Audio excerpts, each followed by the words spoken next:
Hello students, so today what we're going to do, our topic is solving systems of equations by graphing. Your objective is to practice graphing and solving systems of equations. You're going to use your calculator to solve systems by graphing. The question you should be able to ask before you leave today is, how can you find the solution to a system of equations by graphing? Tomorrow we'll touch more on the matrix part, okay? Your vocabulary is solution. What is a solution to a system of equations? You find the solution by finding the intersection of your two equations. The vocabulary words are consistent, inconsistent, independent, and dependent. And our warm-up for today is to graph two linear functions and to find their point of intersection. This is a linear function. Both of them are linear functions, and I'm going to show you guys how to solve it, how to solve them so that you can put them in the calculator. The first thing that I want to ask you, do you guys remember what slope-intercept form means? Okay, what does that mean? Y equals. Good. So y equals, I'm going to talk, y equals mx plus b. Do you know why it's called slope-intercept form? Yeah, it gives you your slope. It's actually really easy, straightforward. Slope and your y-intercept. Since it gives you both, I guess, your slope and your y-intercept, this is why it's called the slope-intercept form. So I'm going to rewrite 3x plus 2y is equal to -2 as y equals mx plus b. What do I need to do first? Get the y by itself. What do I need to get rid of? Before that, you have to get rid of the 3x. Okay, so you're going to subtract 3x from both sides of the equal sign, and you're left with 2y is equal to, what should I write first, the -2 or the -3x? Yeah, you're going to write -3x minus 2. Okay, is y by itself? Nope, so I need to divide both sides by 2. Yeah, we're going to divide everything by 2. And now you're left with y equals 2, -3x minus 2 divided by 2. Go ahead and put a box around this equation. We're going to come back to it later. We're going to graph it. Okay, and I want you to solve for y on the second equation.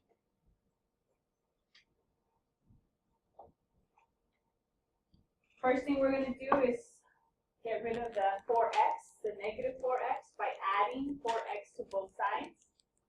When you add 4x to both sides, on the left side it disappears. Cancels out, and you're left with 5y is equal to 4x minus 28. I wrote the 4x first because I wanted to be in the mx plus b form. Okay, it looks like y is almost by itself. I got to get rid of the 5. So how do you get rid of the 5 in front of the y? Yeah, we're going to divide both sides by 5.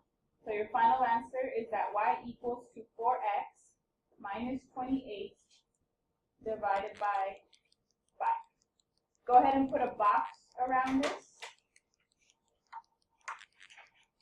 Okay, and I want you to graph both of these functions into your calculator. So you open up the calculator screen. We're going to go to our home screen, add a new document. When you add a new document, do you want to save someone else's work? The answer is no. So I'm going to go to add graph. And when you graph, I want you guys to press Control Divide. When you press Control Divide, it gives you a fraction, right? And what goes in the numerator?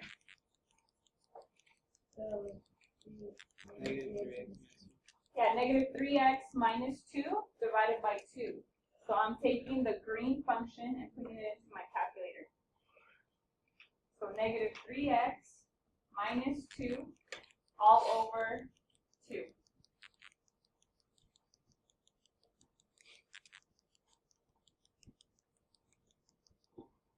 And press enter. It graphs the function for me. And then now I want to graph the second function. You're going to press Tab, Control, Divide. And what should go in the numerator?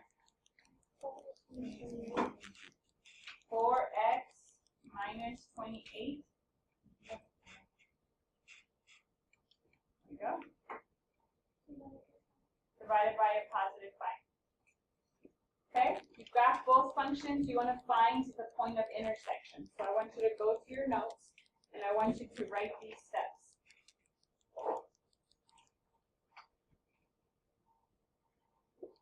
To find solution,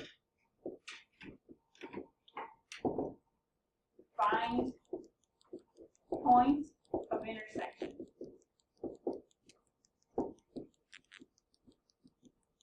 So step 1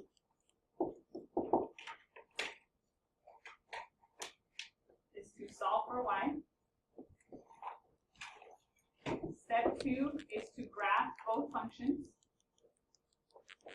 Step 3 is you're going to go to menu, number 6, number 4, and step 4 is to determine your window. So you're going to have like little dots like this.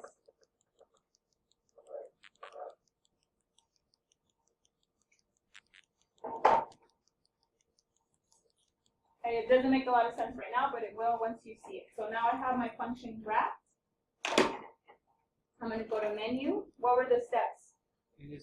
Menu number 6, analyze the graph.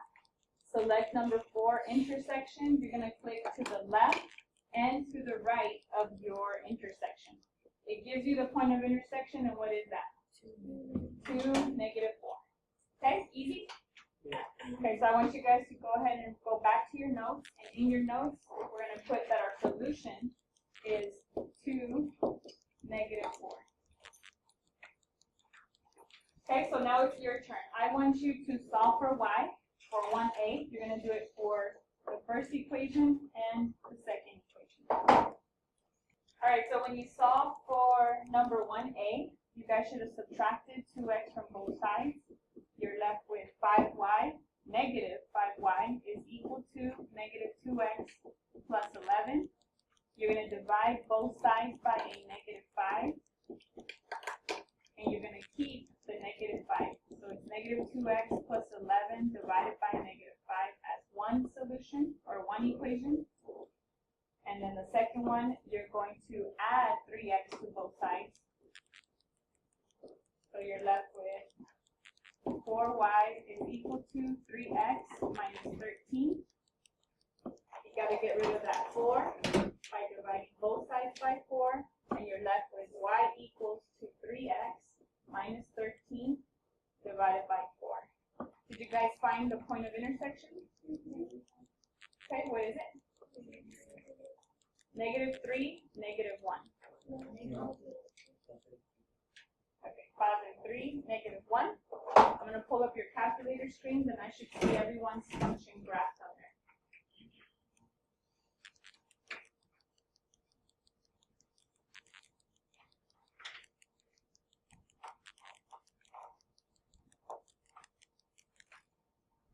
And I'm just going to select a student. Okay, so your graph should look something like this. Okay? Any questions? Easy?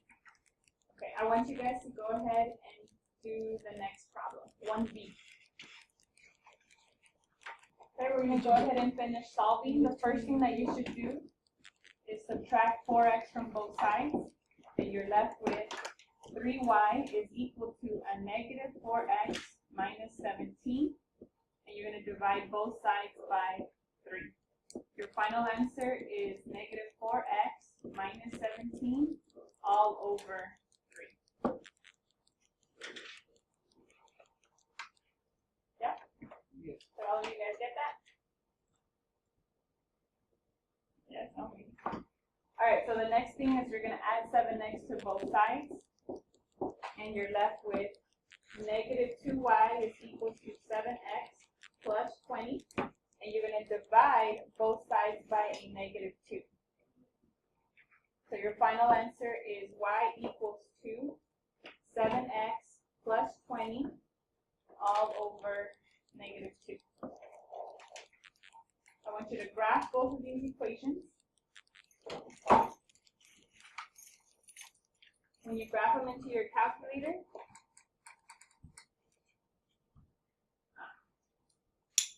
You always want to like add an additional page so that you continue to have your work saved, okay?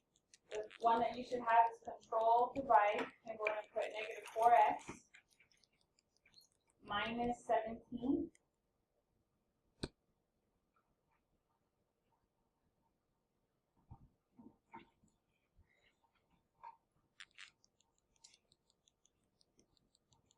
all divided by 3. Your graph should look like that. And then you're going to press tab and put your second function by pressing control divide, and on the top you're going to put 7x plus 20. Yes. Thank you guys.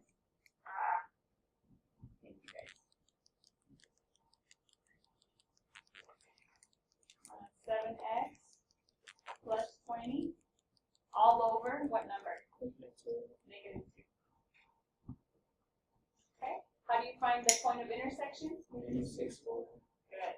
Menu 6, 4. You're going to click a little bit to the left and a little bit to the right, and your intersection should be negative 2, negative 3. Questions? Okay, so your solution should be negative 2, negative 3.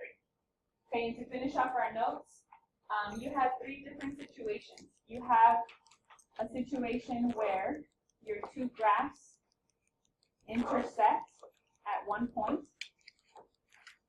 This is called consistent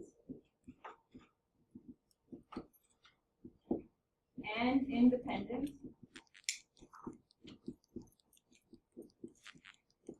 And how many solutions are there? 1 solution. Okay. Okay, the other situation that you could have is if you have an equation, a function, and another function directly on top of each other.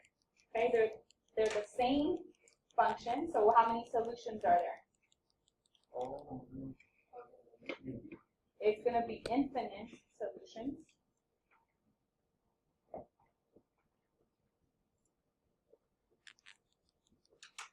And this is called consistent. So anytime it has at least 1 solution, it's called consistent. If they're only 1 solution, then they're called independent. If they're infinite solutions, then they're called dependent.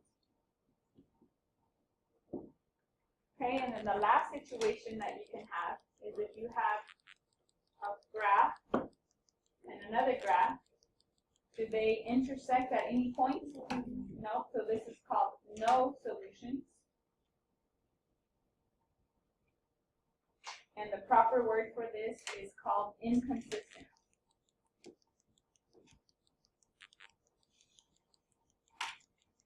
I ran out of space. Okay, so the word is inconsistent. Okay, your homework is to complete number 1 through 10 on solve for y. I'm about to show you what that looks like. So if you look on your handout that I gave you today, if you look on the back page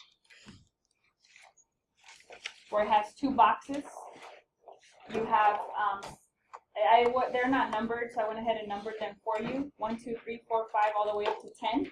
You need to solve for y for number 1 through 10. This is due by Tuesday. You're going to do the same thing that we've been doing. So if you have 7x plus y equals to 4, you would subtract 7x from both sides, and you're left with y equals to negative 7x plus 4. That make sense? Okay, you don't have a lot of space here, so if you need to do it on a separate sheet of paper, you can.